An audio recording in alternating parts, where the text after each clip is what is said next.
This is your host, Laura Winters, the heart-led pathfinder, intuitive energy healer, speech-language pathologist, and owner of Your Light Holistic Therapy and Wellness, LLC.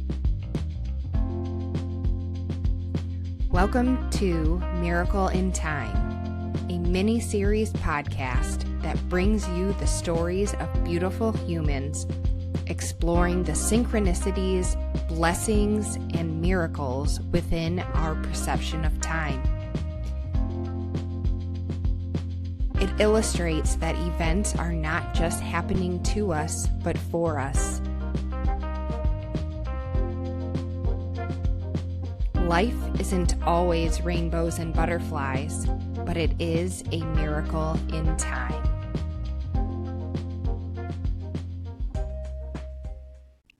As a disclaimer, this podcast contains general information about various topics and medical conditions and is for educational purposes and inspiration only. Your Light Holistic Therapy and Wellness LLC is not responsible or liable for the accuracy of information contained in this podcast. The information contained in this episode is the personal views of the host and guests respectively.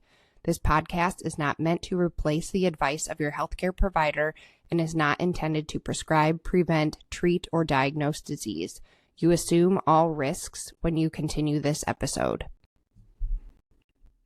Amanda V. has been a dry eye patient since August 18th, 2021, after an adverse reaction to dilation and numbing drops. Since then, she has tried traditional pharmaceuticals as well as biological treatments for her dry eye condition. She has been diagnosed with meibomian gland dysfunction and Aquious deficiency. She is passionate about finding root causes to inflammation. She is married with 2 children, and she is committed to feeling well, not only for herself, but her family. I hope you enjoy this miracle in time. Hi, Amanda. Hi, Laura. How are you doing? Good. Thank you so much for being here today. Oh, I'm happy to be here. So ready to hopefully give helpful advice to other dry eye sufferers. Yeah, and the reason that I had you come back and do another episode is because you had this plethora of information and you have been through the gamut in terms of diagnosis and all these treatment modalities. And so I wanted to bring you here because I want to bring that back for some people because, when things first start happening and you try some things on your own, some of it works, some of it doesn't. And I feel like you have tried it all. Yeah. Some things I'm embarrassed of the routes I went through because you get so desperate, like you just grab on to anything and everything, anyone and everyone. So now I have a fresh perspective. I was trying to remember how many years later it's been since I did the Thriving Dry Eye podcast, and it was 2 years. Yes. So a lot can happen in 2 years. I've discovered a lot in 2 years. Absolutely. Yeah. So can you tell everybody a little bit about you? Sure. So let's see. Currently, I'm a mom of 2 kids, a boy and a girl. They're 5 years apart, so finding things that they like to do together is kind of challenging. But I mentioned that first because that was the first thing I worried about when my dry eye happened, was how am I going to be able to take care of them? And then also my wonderful husband, what kind of burden would that be on him? And what is he going to have to, take over as a result of me having my dry eye diagnosis? So my background is in, I got a bachelor's degree in fine arts. Photography is the focus at the University of Cincinnati in Ohio. Let's see. before then, I've had all kinds of different jobs, everything from daycare, babysitting, corporate, social service agency, working at a lockdown treatment facility for adjudicated minors, waiting to see the judge, typing up psychological reports, and let's see, and working at a radioactive facility. Wow, that's so cool. Being able to do so many things, you really find out who you are and what you like and what you don't like. Mm-hmm. Yeah. So, tell us what happened that led to the dry eye disease. So it was a very specific point in time, August 18th, 2021. I went in, that was during COVID, but things were starting to loosen up because I think that April is when I was able to get my shot of 2021 because I was asthmatic and I was one of the first. And knowing what I know now, I wouldn't have got it. But anyways, that's beside the point. And but that's what happened, and I think it's pertinent to note that. So I did get both of my shots. I did went to my eye doctor. I was trying to get all my health appointments done. I didn't want to let COVID, now that I was vaccinated, impede on all my appointments. I wanted to be very thorough, so I had an eye appointment. I thought I'm just going to update my glasses and contacts. And then I always debate, am I going to let them dilate my eyes or not? And I asked her, I was like, how long has it been? She's like, 10 years. And I thought, well, I am having sort of like flashes of light, but if I was looking back, those flashes are light because I was extremely stressed out. Oh, And I'm not so certain that it wasn't a myriad of issues that I was having after the shot. So I let her do it. And 10 years prior, I had no problems with dilation or numbing drops. I honestly couldn't remember that I had numbing drops, but whatever. But she put it in my right eye, and then she's like, "Oh, it's not opening. Your pupil's not opening up. It's not dilating enough. Let me give you another drop." And it was in my right eye, and my right eye is worse now. But I didn't know that then. But to be honest, before I even went into the appointment, I thought of switching eye doctors. I was like, she kind of, you know, kind of snaps at me sometimes. One time I said I didn't get into my checkup, as I let it go too long because of some grief I was going through, and then she's just totally snapped and went, "Oh, like your eyes aren't the most important thing in the world." Like, I swear it was like that. And so after that, I should have known never to go back, but she had so many titles behind her name, more than anyone in the office. So I'm like, well, I want to be with the best. So I'll put up with her snippy attitude. But she was kind of intimidating, and after like so many years of seeing her, she's finally like, I don't know, showing her real self. And she'd always be like, "You're not scrubbing your lids enough. You need to be really scrubbing in the shower with baby shampoo." And I'm thinking to myself, wouldn't even put that on my head. right. Like any Johnson's and Johnson's product. I'm like thinking to myself, didn't they ban diaper powder because it was causing lung cancer? And you trust. And in my head, also, I'm thinking, no more tears. Like, whatever tears I do have, it's going to take all the rest of the tears. Anyways, sorry, I couldn't help but totally trash like a whole company. But, anyways, so when I was leaving the appointment, making sure I got like the glasses over my glasses right, I was thinking, okay, how long is this disorientation, not feeling like you can read, The light's looking weird. How long is that going to last? The light sensitivity and everything. Oh, well, it could be anywhere from 4 hours or more. People with light colored eyes can be longer than, let's say, if your brown eyes, it would probably wear off quicker. Mm-hmm. And, but I got this sinking feeling. I'm like, well, what if it doesn't wear off? And that's not like me to ask something like that. I'm like, and she's like, well, then you would go and ask your regular doctor. And then I went out and I'm like, well, I'm like, okay, I'm just trying to stress myself out over something that hasn't even happened yet. Don't do that. Mm-hmm. But I was like, but I don't like her answer either. What's my regular doctor gonna do? That's really dumb.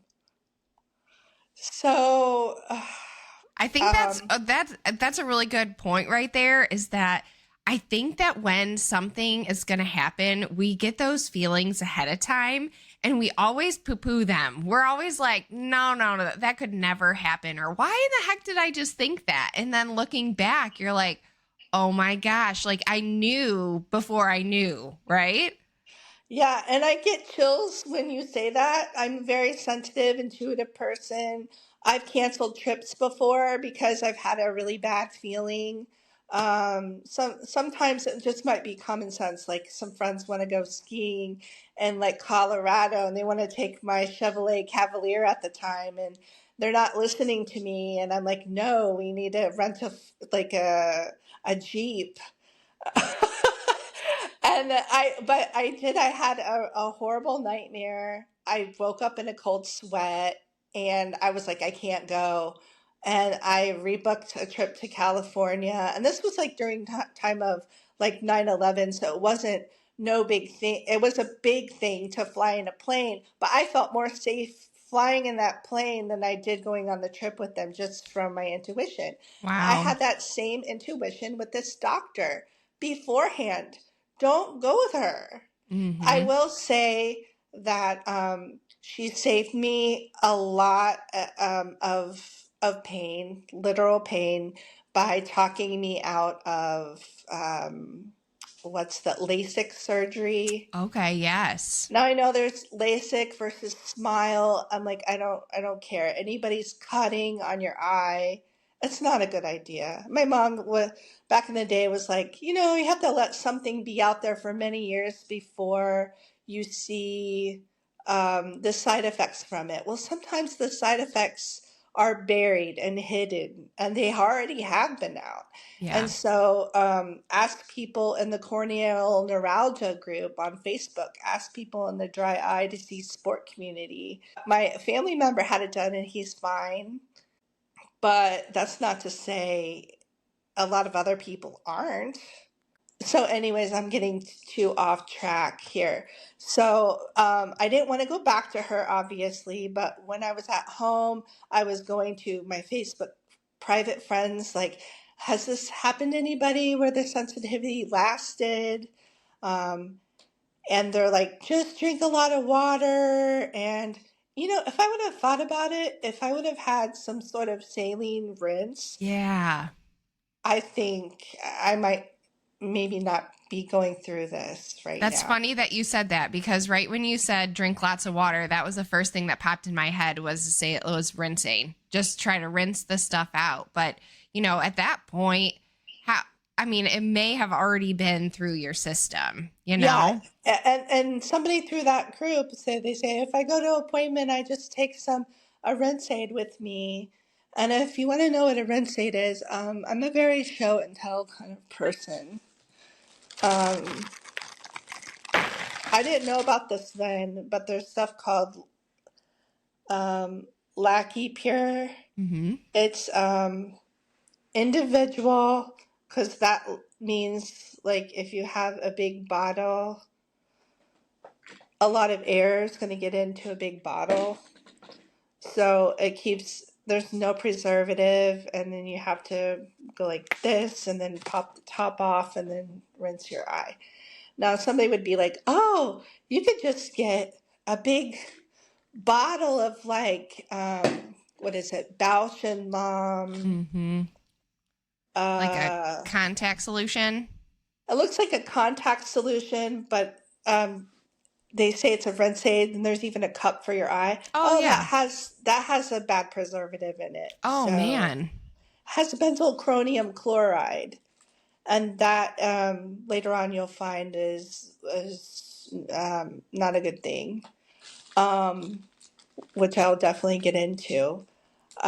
So I went to another eye doctor within that practice, and she was like, "We give dilation drops to kids. It's super safe. I don't know what happened. I'm not discounting what you're going through. Let's make sure at least your eyes have not, like, the black part isn't." Of course, she used technical, like, your pupils aren't so dilated that they went back down. She's like, "Okay, yeah, I'm seeing they went back down," and I'm thinking to myself, I didn't need her to tell me that with a slit lamp. I could see that in the mirror, Right. I was like, "Yeah, okay, cool," because I just needed some good news. And then, and looking back, I was like, they feel a little dry, but they weren't, it wasn't really, it took some days to really bother me, which is really weird. It's like in the beginning, the treatments hurt me more than the progression of the dry eye did. So I didn't really get much help other than everything looked fine, but didn't feel fine. So I'm like, okay, I'm going to ask a neighbor, where do you go? Because she usually makes great decisions with people. I noticed with doctors who she gets her house worked on, other things like that. And she did. She didn't steer me wrong. She steered me to this great doctor who actually knew the doctor that I think did this to me. Whether it was on purpose, you know what? I'm 100% not sure. I'd say I'm 98.5%. I don't even know how I can tell you that. But anyways, You know what's really interesting as I haven't finished the book. I always like read halfway through a book and then I move on. But like it's called Healing Words: The Power of Prayer and the Practice of Medicine. And one of the things that they talk about is that the intention of the provider and their belief system plays a huge part into your benefits from a treatment. So let's say you go in and you say like, hey, I want to try X, Y, and Z. If they believe 100% it's not going to work, you may not have that good of results from it because of their belief system backing it. So if you go in and you're with a provider and they're like, I really think that this is going to do something for you, the possibility of it actually being really beneficial is higher because of their belief system. So it's really interesting that you say that. It may not have been, I'm surely it wasn't a conscious thing, but it sounds like that arrogance, that ego in there can definitely like hide something, right? That there's something subconscious, especially yeah, through her words with you before and her actions, and you felt it. Like, even if it wasn't like a stinging kind of like word that she was saying, like you felt it and that intention behind it. So it's really interesting, you know? And I'm sure some that's people would be like, well, that's totally not even possible, but you don't know what's happening in someone's mind subconsciously. No, I'm smiling because you hit the nail on the head. Like, at least she cared enough about me to steer me away from LASIK. And the reasons why she gave me is she said, "You are so particular about your vision. You are so sensitive of how you want to be dialed in." She said, "If you get the surgery, you might lose some up close vision, like when people notice it when they sew, or you might lose some night vision," which, I mean, this didn't affect my night vision. I have, amazing night vision. Um, so yeah, that's interesting you say that, and I would even go further to say that it's important to me if my provider believes in God or higher power, Jesus. Um, that's not like an atheist, because if they're just relying on their ego, their power, all the resources that only they have, that's just not okay for me. And Um, it's extremely limiting as well, you know. I mean, yeah. we as humans, we only have, we can tap into a lot of stuff, but yeah, I think that especially our ego is something that can bring us down quite a bit. So, yeah, I And so you agree. just have to, if you don't know, hey, what's your faith? That might be a little weird, but you can kind of tell, are they a nice person? How do other people talk to them? How do they get along? I mean, this particular provider would take long time, and then when the person came out of her office, it was usually like a 60-year-old male who looks like they're in between golf games and they're flirting up a storm and she's just eating it all up. And I'm just like, okay. There were other things that kind of clued me into, like her flirting with the contact lens guy, contact lens guy being grumpy if he couldn't get my fit right. And then, and, and then her knowing all the things that she knew with all the credentials behind her name, she knew to really press home. No, you don't understand. You don't want to wear contacts all the time. It can ruin how your eye closes. So it doesn't close all the way. Like, really, like explaining how this can ruin like the microbiome of your eye, or some people's corneas are more fragile than others. Anyways, so I don't want to spend too much time on that. Um, and then when I looked, I can go on online on my chart and look at like, and I did yesterday. I looked and I was like, okay, what were my steps after that? And it was I went back to her on the 23rd. I went in her office. I made myself sit in that chair because I was like, I am not going to be afraid of this place and her. And I said, have you ever had a patient have this happen to? And I was crying.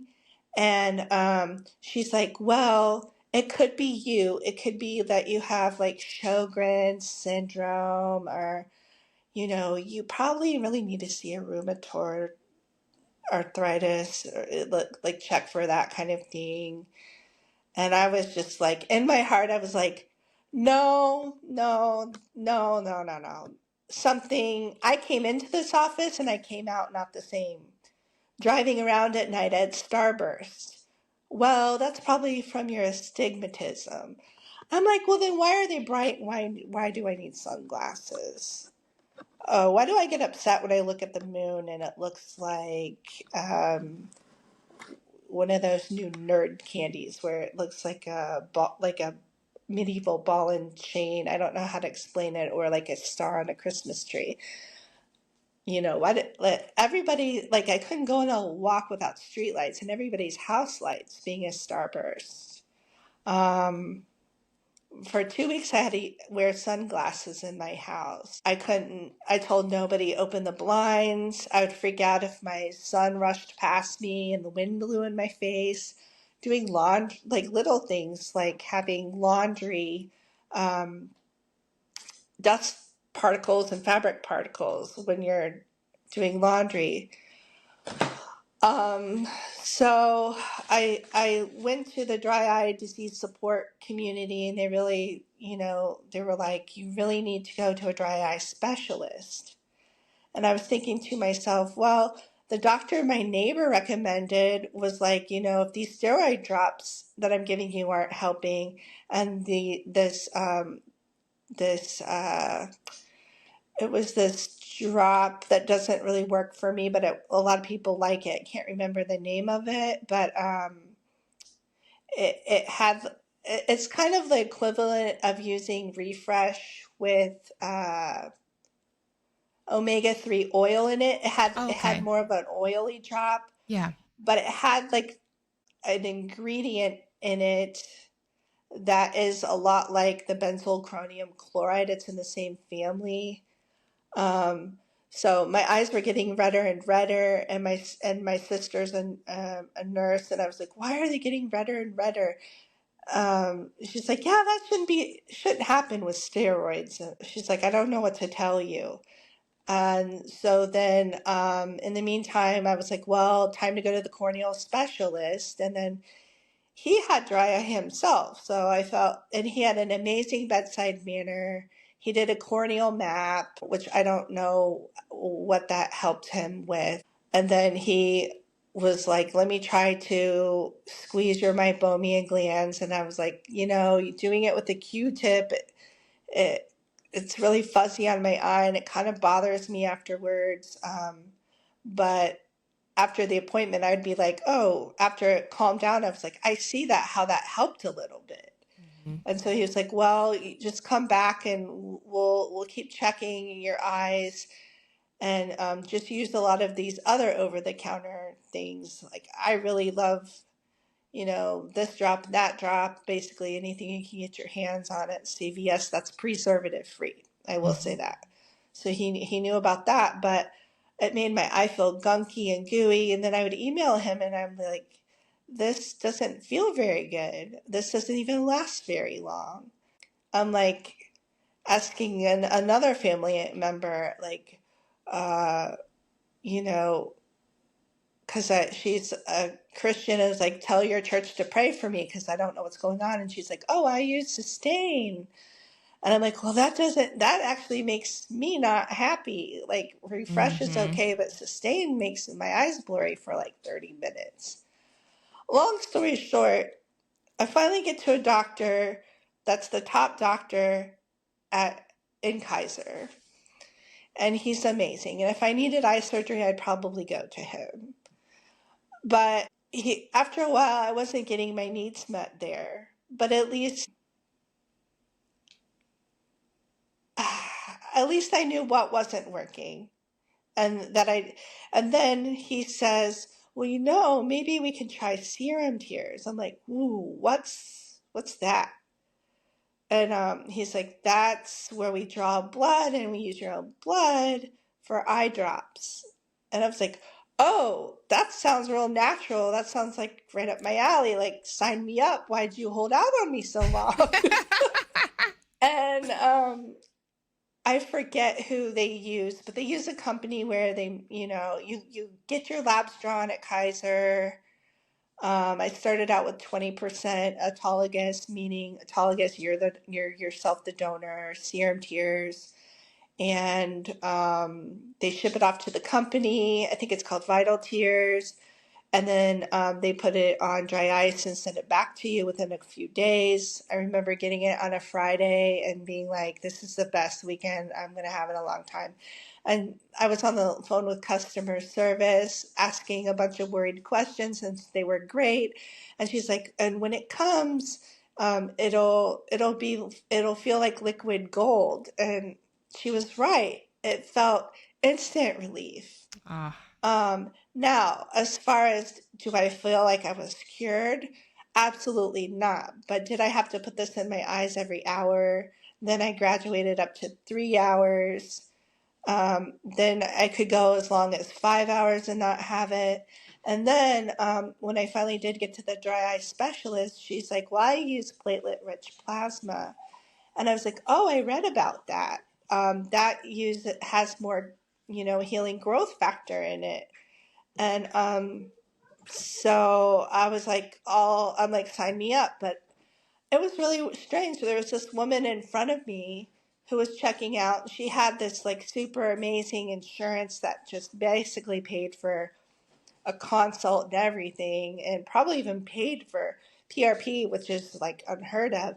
And she's like, are you a dry eye patient too? They try to sell me on the PRP, but I just think that just sounds like so weird. And I was thinking to myself, okay, I could get really pissed at her right now because obviously my dry eye is worse than hers, and I'm willing to try anything. But I just smiled and nodded, and I was like, I can't believe this. Like, you don't have to pay, like at the time it was $595. You got your $700 consult fee, and you're in line with a bunch of over the counter drops complaining about something that is more natural for you. I was just like, And thanks to the dry eye disease support group, because I started being exposed to terms, looking them up, doing a deep dive, and then going to a doctor where it's like, let me see out of my toolkit what I can help you with. And her having this sheet of like front and back of Wow. tools, a lot of them natural, of what we can start with. It's just a lot of the things that she starts off with is like LipiFlow, Ilux, intense pulse light, she even does meibomian gland probing. So like there's some heavy hitters and there's like some one thing that she doesn't have that I asked her to have is to have MeiboFlow, but she likes this other thing that has sticky things to the eyelid, and then it warms it up. I wish I could remember the name of it, but I just didn't want sticky glue on my eyelids. I looked up a video for MeiboFlow. I was like, okay, I like this doctor because she has all these things. So I tried. I thought, okay, let me back up Now, a bit. Amanda, so what did you end up finding was, or what you feel was the cause of the dry eye disease? Yeah, so thank you for backing me up because so that dry eye specialist was like, heard my story. She goes, I know exactly what happened to you. The ingredients and those drops tipped your meibomian glands over the edge. And those are the little glands that sit where people usually put black eyeliner, which is no one should do that.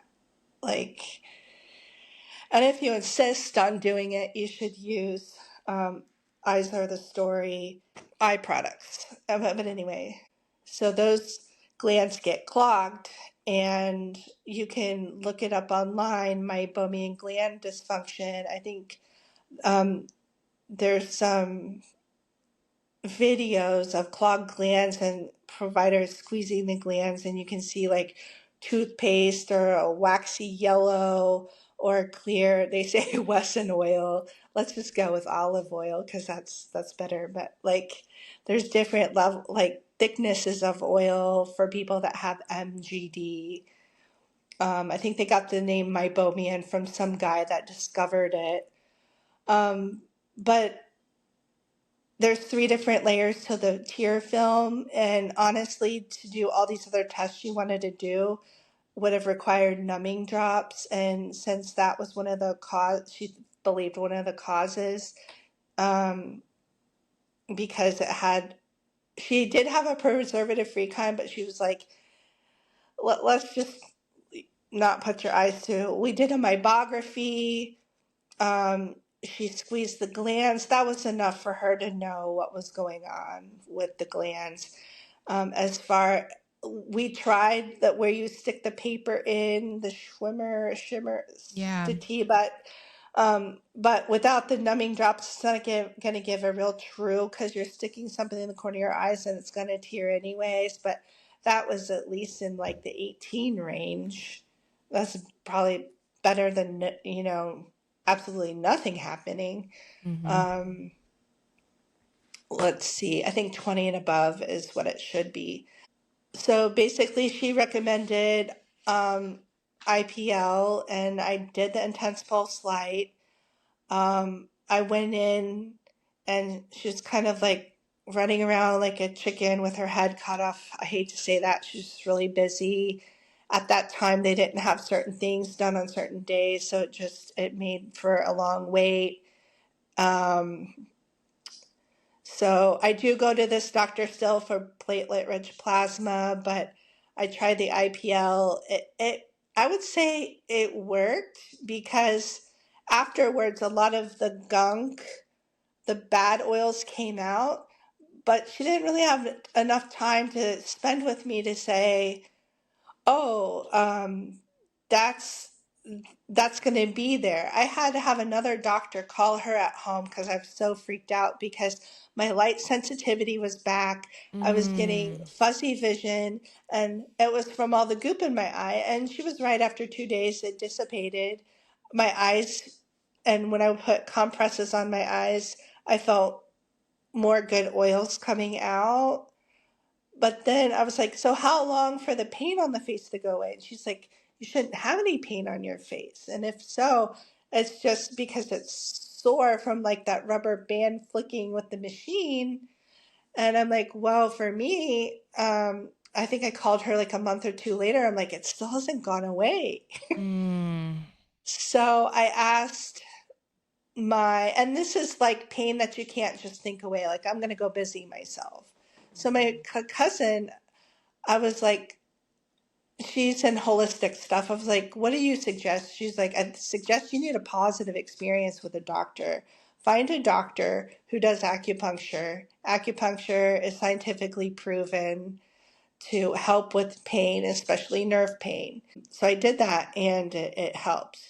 And not only that, but the acupuncture helped my dry eye.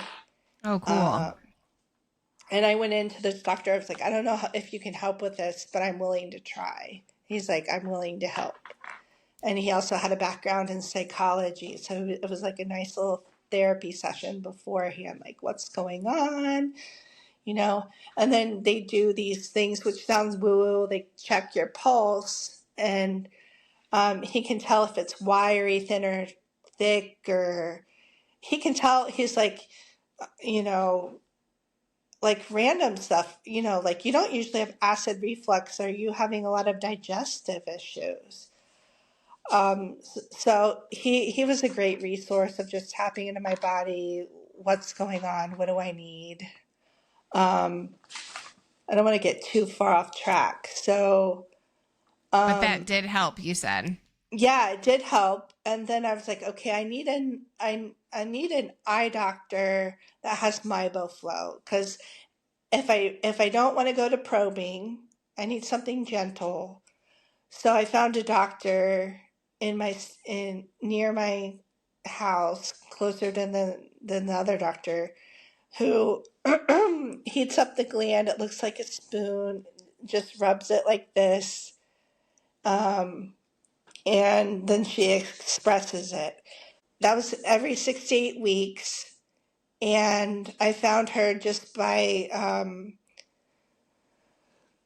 go googling and going on social media, see who had a nice social media, who had a great following, like what their content was like. I was like, if they have a nice website and nice social media. She had the keyword sclera lenses, and that she likes to fit for that. I didn't see MiboFlow on their website, but I thought, well, if she knows about sclera lenses and loves to fit them, then I know she knows what she's talking about. So Mm-hmm. so they're like, oh yeah, we do MiboFlow. It's called Mibo Thermoflow. And if you go to mybomedicalgroup.com, they have a list of doctors near you that do it. Although when I found the directory, she wasn't on there. So you might have to trust your own searches. Don't Mm-hmm. just go based upon what another set of searches is going to give you.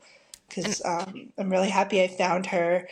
Right now, we're just kind of in a maintenance phase, like every 6 to 8 weeks, getting my glands expressed. Sometimes I go in, it looks worse. Sometimes I go in and she's like, gosh, all your glands are producing oil. I'm like, that's crazy considering a lot of them were tooth-based. yeah. And she does it gently. The other doctor really pressed on it hard. I think that's what caused a lot of, and I told her this, I think the IPL and combo with the squeezing really hard really caused a lot of pain around my eyes. Yeah, and you're very aware now through this experience, and maybe you knew before how sensitive you are. So when you're sensitive, you can't go full on like into it because your body can't handle it. But there are some other people who like very much like I think about this is different, but like me, I can't do deep massage stuff. Like it hurts. It hurts very much. But my husband is very much, you need to get in there and really get in there. But like I say my skin is sensitive, but it's like by touch, it's very sensitive. So I know what I can and can't tolerate to some extent. And I think what you're explaining with the IPL versus the MiboFlow is like, this might be more, and it's called intense pulse light, versus the MiboFlow where it's, not as Yeah. intense. Yeah, you can even see the bright light with I used goggles because we didn't think that I could handle she did have them though, but I couldn't handle where they do the numbing drops and then they put the shields over your eye. So I just used these like metal goggles that like I call tanning bed goggles is what they look like with the Mm-hmm. strap. Mm-hmm.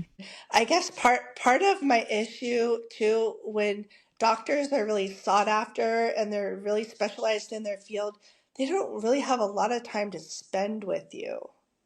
Um, and that emotional piece is so key. And this other doctor with the MiboFlow, she has like 9 minutes on each side. So, how are the kids? How are your kids? That's great. And I'm sure that helps a lot too. Yes. She's That's also, she doesn't have dry eye herself, but she has a lot of dry eye patients and she's not bothered by us.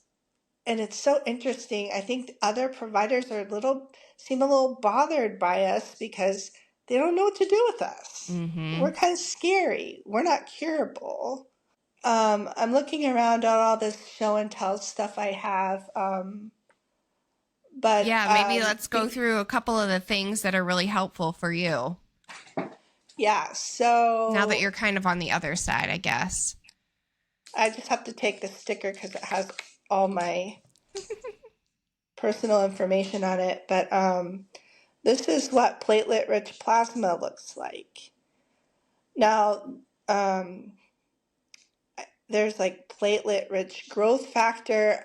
I don't know. I need to look into it.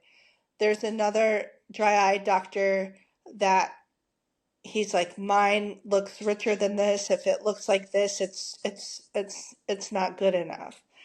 I don't know. I'd have to drive 7 hours where I live to like test that out. I'm Mm-hmm. not willing to do that yet, but when Yeah. I am, maybe I can update you. But yeah, I want to.